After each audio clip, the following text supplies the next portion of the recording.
मेरा पति शादी के बाद ही देश से बाहर चला गया तो मेरी सास सारा दिन मुझे उल्टी सीधी बातें सुनाती और मुझे ताना दिया करती थी।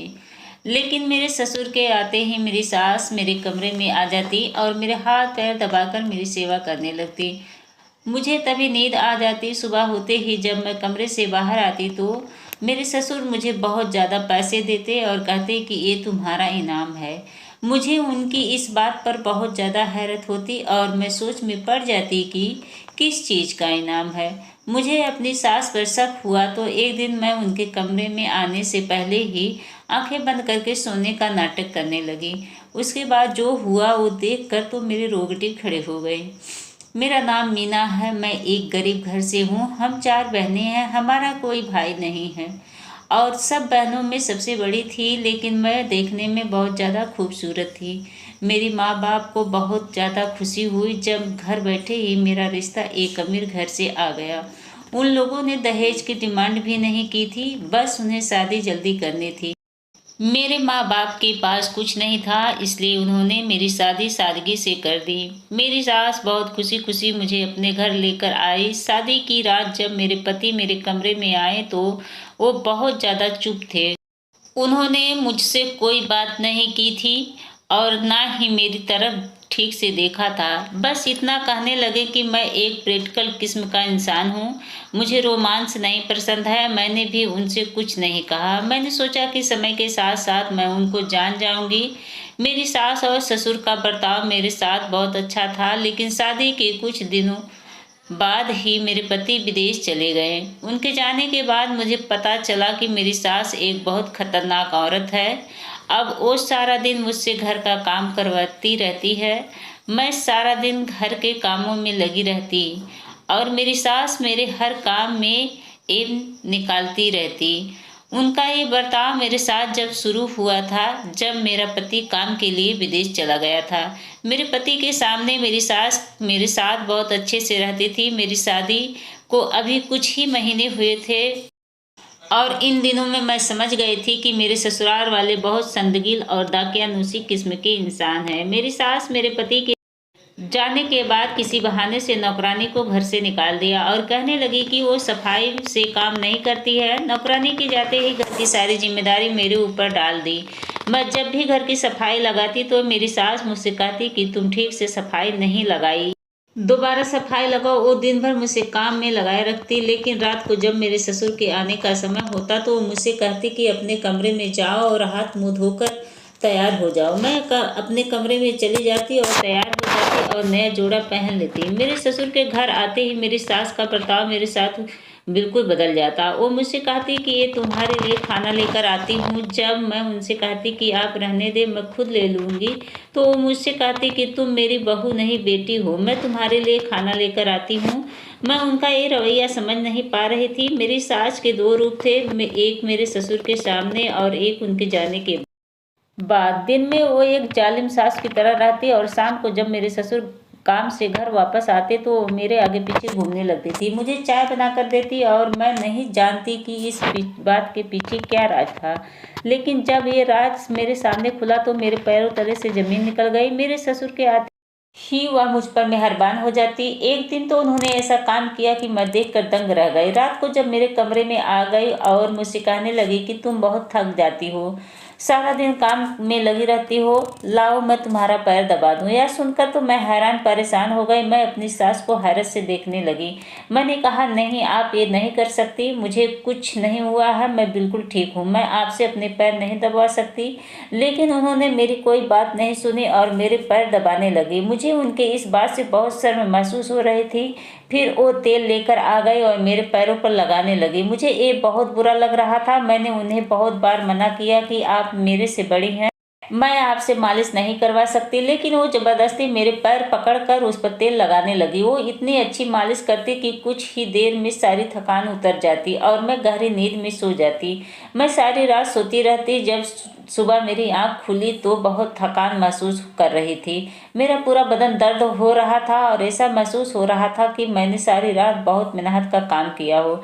जबकि तेल की मालिश के बाद तो सुकून मिलना चाहिए, लेकिन मेरे साथ अजीब हो रहा था। जब मैं कमरे से बाहर आई तो मेरे ससुर मुझे देखकर मुस्कुराने लगे मुझे उनको देखकर बहुत हैरत हुई। मैं सोचने लगी पता नहीं ये क्या मुस्कुरा रहे हैं। फिर जो सवाल उन्होंने मुझसे किया ये सुनकर तो मैं दंग रह गई। वो मुझसे कहने लगे कि तुम्हें रात को नींद अच्छे से आई थी ना। मुझे तो उनका ये सवाल बहुत अजीब लग रहा था, क्योंकि मैंने तो किसी से नींद खराब होने की शिकायत नहीं की थी। लेकिन मैंने आहिस्ता से उनकी बात का जवाब दिया और कहा कि जी मैं आराम से सो गई थी। यहाँ एक और अजीबोगरीबो बात आज मैंने देखी थी कि मेरी सास कभी मेरे ससुर के कमरे में नहीं सोती थी, हमेशा अपने अलग कमरे में सोती थी। यहाँ तक कि कभी ससुर के पास बैठे भी नहीं देखा। उन्होंने कभी एक दूसरे से बात करते भी नहीं देखा। मेरे ससुर के काम पर जाते मेरी सास का बर्ताव फिर से मेरे साथ वैसा ही हो जाता। घर के सारे काम मुझसे करवाती, मेरे ससुर के आते मेरी खिदमत करने लग जाती। कुछ दिनों से यही मामला हो रहा था। रोजाना मेरी सास मेरे पैर जबरदस्ती पकड़ती और तेल लगाकर मालिश कर देती, और उनके मालिश करते ही मेरी आंखों में नींद आने लगती और मैं सो जाती। बहुत कोशिश करती कि मैं ना सोऊं, जागती रहूं, लेकिन मुझे समझ में नहीं आता था कि उनके मालिश करते ही क्यों मेरी आंखों में नींद आने लगती थी। मुझे कुछ समझ में नहीं आता था कि मेरे साथ ऐसा क्यों होता है। जिस तरीके से मुझे रात को नींद आती थी ऐसा लगता था कि मैंने कोई नशा किया हुआ हो। मैं कभी गहरी नींद में नहीं सोती कि रात में एक बार मेरी आंख नहीं खुले। मेरी नींद तो ऐसी थी कि हल्की सी आहट से भी मैं जाग जाती थी तो मेरी आंख खुल जाती थी। लेकिन जब से मेरी सास ने मेरे पैरों में तेल लगाना शुरू किया था मुझे ऐसी गहरी नींद आ जाती कि मुझे होश नहीं रहता। यहाँ मेरे ससुराल में मेरे साथ कुछ अजीबो-गरीबो इत्तेफाक हो रहे थे। एक बार किसी ने बाहर का दरवाजा खटखटाया। मैंने जैसे ही दरवाजा खोला, दरवाजा के सामने एक बच्चा फ्लावर बुक लेकर खड़ा था। वो फ्लावर बुक उसने मुझे दिया और कहने लगा ये आपके लिए है। मैं उस बच्चे को देखकर मुस्कुराने लगी। मैंने सोचा कि हो सकता है ये कोई मेरी सास का जानने वाला होगा, इसलिए मैंने फ्लावर बुक को उससे ले लिया। तो वो बच्चा चला गया। उस बुक में एक कार्ड लगा हुआ था जिस पर लिखा था खूबसूरत लड़की के लिए खूबसूरत सा गिफ्ट है, उसको चाहने वाला। ये पढ़कर मुझे झटका लगा। मैंने घबराकर वो बुक वहीं पर फेंक दिया। पता नहीं ये कौन था जिसने ये घटिया हरकत मेरे साथ की थी। अपने कमरे में चली गई और कमरे का दरवाज़ा बंद कर दिया। मैं उस आदमी के बारे में सोचने लगी। मेरी अपनी परेशानियां खत्म नहीं हो रही थी कि ये नई मुसीबत मेरे गले पड़ गई। सुबह जब मैं अपने कमरे से बाहर आई तो मेरे पूरे शरीर दर्द हो रहा था और मुझे बहुत ज़्यादा थकान महसूस हो रही थी। मेरी आंखें बंद हो रही थी, मेरे सर में दर्द भी हो रहा था। जब मैं अपना नाश्ता बनाने के लिए किचन में जाने लगी तो मेरी सास ने कहा यहीं बैठो, तुम्हारे लिए नाश्ता बना कर लाती हूँ। सबसे पहले उन्होंने मुझे नींबू पानी पिलाया, उससे मेरा नशा कुछ कम हो गया। उसके बाद मेरी सास ने मेरे सामने नाश्ता रख दिया और जब मैं नाश्ता कर रही थी तो मेरे ससुर मेरे सामने ही बैठकर मुझे देख रहे थे और मुस्कुरा रहे थे। और उन्होंने मुझसे ऐसी बात कही कि मैं सुनकर दंग रह गई। कहने लगे कि लाल कलर के कपड़ों में तुम बहुत अच्छी लगती हो। ये सुनकर मुझे बहुत बड़ा झटका लगा, क्योंकि लाल कलर का सूट तो मैंने रात को पहना था। वो मेरा नाइटी सूट था जो कि मैं अपने कमरे में जाने के बाद ही पहनती थी, फिर बाहर नहीं आती थी। फिर मेरे ससुर को कैसे पता चला कि रात को मैं लाल रंग का सूट पहना था। उनकी बात सुनकर मैं सर में से पानी पानी हो गई। मैंने अपनी नज़र झुका ली। अब तो मुझे शक होने लगा कि रात को मेरे साथ क्या होता है। अभी तक यही सोच रही थी कि रात को इतनी गहरी नींद कैसे सो जाती हूँ। मेरे ससुर को कैसे पता चला कि रात को किस कलर का सूट पहना। मैं इसी बात में उलझी हुई थी कि मेरे साथ एक अजीबोगरीबो हरकत हुई जिससे मेरे होश उड़ा दिया। मैं किचन में बर्तन धो रही थी। मुझे महसूस हुआ कि कोई मुझे देख रहा था। मैंने किचन में इधर उधर देखा तो वहां पर कोई नहीं था, लेकिन मुझे ऐसा महसूस हो रहा था कि जरूर मुझे कोई छुपकर देख रहा। मैं परेशान हो गई। पता नहीं कौन है जो मुझे देख रहा है और कहाँ से देख रहा। हमारा किचन घर के आंगन में ही था। हमारे घर के आसपास ही बहुत सारे घर थे। हमारे घर के सामने वाले घर में हमारा किचन साफ नजर आता। औरत की फितरत होती है कि अपने ऊपर उठने वाली नज़र को ढूंढ ही लेती है। मैं किचन के बाहर आई। मैंने आसपास के घरों में देखा, फिर मैंने सामने वाले घर की तरफ देखा तो वहाँ खिड़की खुली हुई थी। वहाँ से कोई मुझे दूरबीन से देख रहा था, क्योंकि वो दूरबीन मैंने अपनी आंखों से देखी थी। जैसे मेरी नज़र उस पर पड़ी तो वहाँ से हट गया, खिड़की का पर्दा डाल दिया और जो कोई भी था मुझे देख रहा था। और जब मेरी नज़र उस पर पड़ी तो मुझे देखकर वहाँ से फौरन हट गया। एक तरफ तो मैं अपने सास ससुर की हरकतों से परेशान थी और दूसरी तरफ पता नहीं कौन अनजान आदमी था जो मुझे छुप छुप कर देख रहा था। पता नहीं मुझसे क्या चाहता है। कुछ दिनों बाद किसी ने मेरे घर के आंगन में एक कागज का टुकड़ा फेंका और उसी समय फेंका था जब मैं किचन से बाहर आ रही थी। मुझे वो कागज का टुकड़ा नजर आया तो पहले मैंने उसे नजरअंदाज कर दिया, लेकिन फिर मैंने सोचा कि कहीं मेरी सास की नजर उस पर ना पड़ जाए और वो उठा लिया तो मुझे गलत समझेगी, तो वह मुझ पर शक करेगी। इसलिए मैंने वो कागज उठा लिया और अपने कमरे में आ गई। मेरा दिल बहुत जोर से धड़क रहा था। पहले मैंने सोचा कि उस कागज को फाड़कर फेंक देती, लेकिन फिर ख्याल आया कि एक बार पढ़कर देखती हूँ आखिर उसमें क्या लिखा है। मैंने वो खोल कर पढ़ना ही शुरू किया था कि इतने में कोई मेरा दरवाजा खटखटाने लगा। मैं एकदम उछल गई, मुझे पता था कि मेरी सास ही होगी। मैंने जल्दी से उस लेटर को अपने अलमारी के कपड़ों में छुपा दिया और अपने चेहरे से पसीना साफ किया।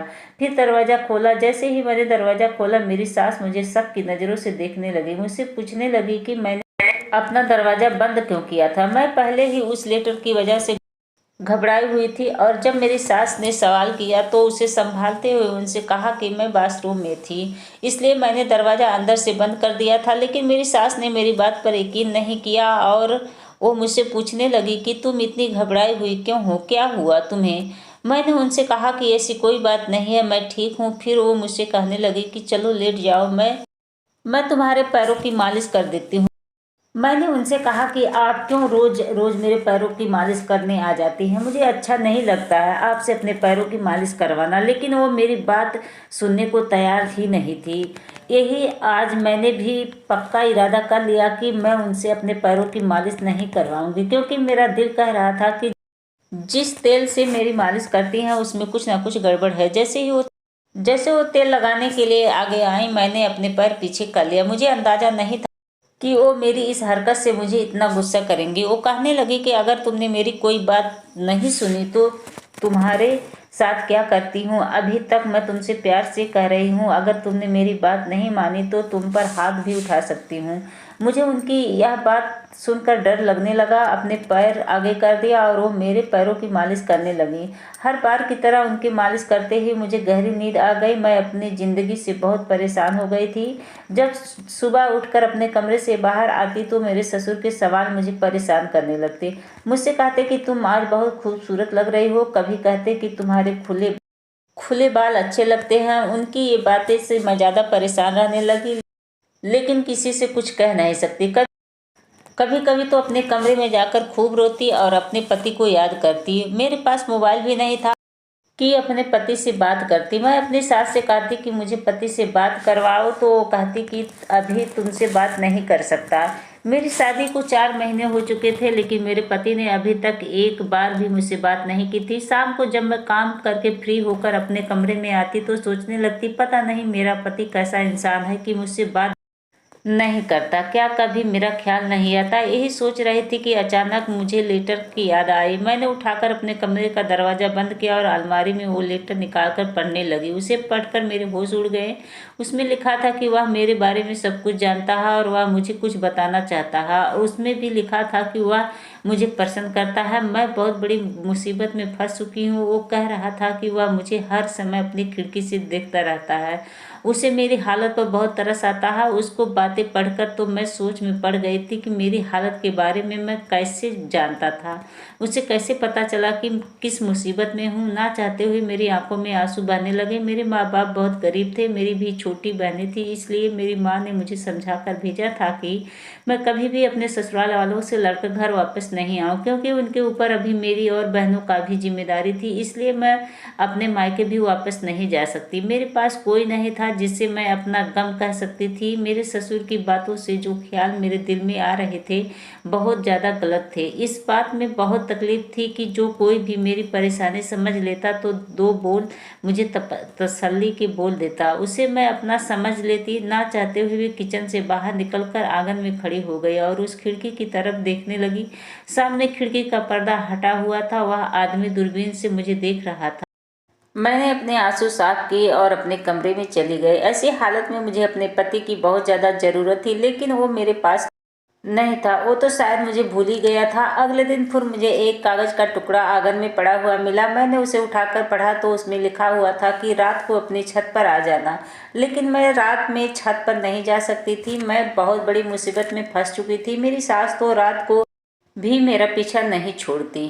एक दिन सास के कमरे की सफाई कर रही थी। मैंने उसकी अलमारी खुली हुई देखी तो उनकी अलमारी की तरफ बढ़ी। जैसे ही मैंने उनकी खोली तो एक फाइल आकर मेरे पैरों में गिर गई। मैंने उठाकर उसे देखा तो उसमें कुछ कागजात और तलाकनामा भी था। मैंने उसे पढ़ा ही नहीं था कि तब तक मेरी सास आ गई और फाइल को छीन लिया और गुस्से में बोली कि तुम मेरी अलमारी की तलाशी ले रही हो। मैंने कहा नहीं, मैंने सिर्फ सफाई कर रही थी। आपकी अलमारी खुली हुई थी तो मैं बंद करने के लिए गई थी। फाइल तो खुद ही मेरे पैरों में गिर गई थी। वो कहने लगी कि ये मेरी फाइल है, तुम जाओ। मैं अपने कमरे से बाहर आ गई और सोचने लगी कि मेरी सास ने अपना कमरा अलग कर रखा है और मेरे ससुर को भी अपने करीब नहीं आने देती है। मेरे दिल में एक ख्याल आने लगा कि शायद मेरी सास और ससुर में तलाक हो चुका है।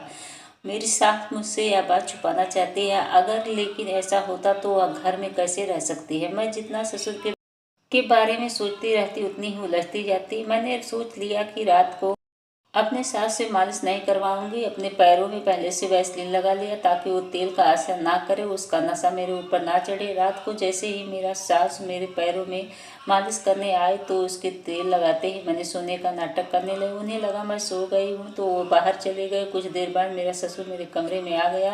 मेरे कमरे का दरवाजा अंदर से बंद कर दिया। मैं सोच भी नहीं सकती थी कि यहाँ मेरे साथ सब घटिया काम किया जा रहा है।